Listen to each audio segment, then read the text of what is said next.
Coronavirus outbreak. Study of twins reveals genetic effect on COVID-19 symptoms. Scientists find genetic factors explain 50% of differences between people's symptoms. Symptoms of COVID-19 appear to be partly down to genetic makeup, researchers at King's College London have discovered.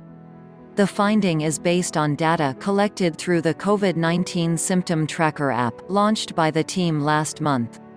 While members of the public are encouraged to use the app to track how they feel day to day, the team also asked thousands of twins in the UK, who were already part of another research project, to use the app and record whether they had symptoms or not.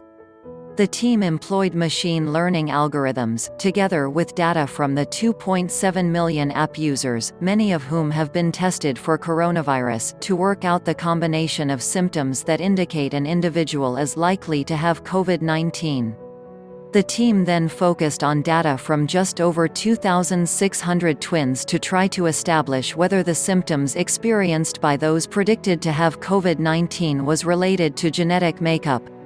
The idea was to basically look at the similarities in symptoms or non-symptoms between the identical twins, who share 100% of their genes, and the non-identical twins, who only share half of their genes. Professor Tim Spector, one of the scientists leading the endeavor, told The Guardian, "If there is a genetic factor in expressing the symptoms, then we'd see a greater similarity in the identical twins than the non-identical twins, and that is basically what we showed."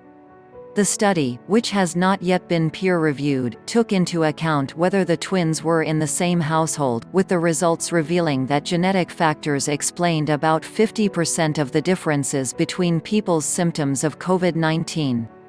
More specifically, the team found a substantial genetic influence for the symptoms of fever, diarrhea, delirium, and losses of taste and smell. By contrast, a hoarse voice, a cough, skipped meals, chest pain, and abdominal pain were not linked to genetic makeup.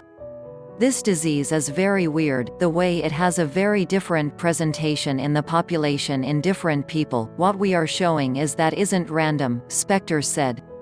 It is not mainly due to where you live or who you have seen, a lot of it is something innate about you. I think you can say that your likelihood of getting it at all, or getting it severely, is under some genetic control. The team hopes the findings will help scientists ascertain the mechanisms by which COVID-19 acts on the body, as well as offering a possible way to predict those most at risk from the disease.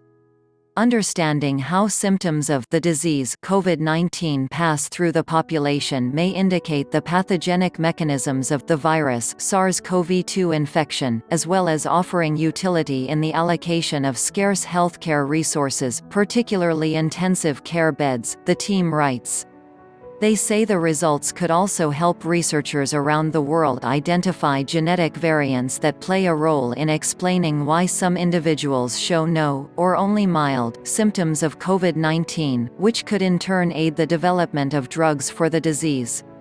But there were other possible targets, Spector said, noting that genetics were closely linked to the immune system and microbes found in the gut. It reassures everyone that it is worth exploring this whole triangle of genes, immune system and gut microbes, he said.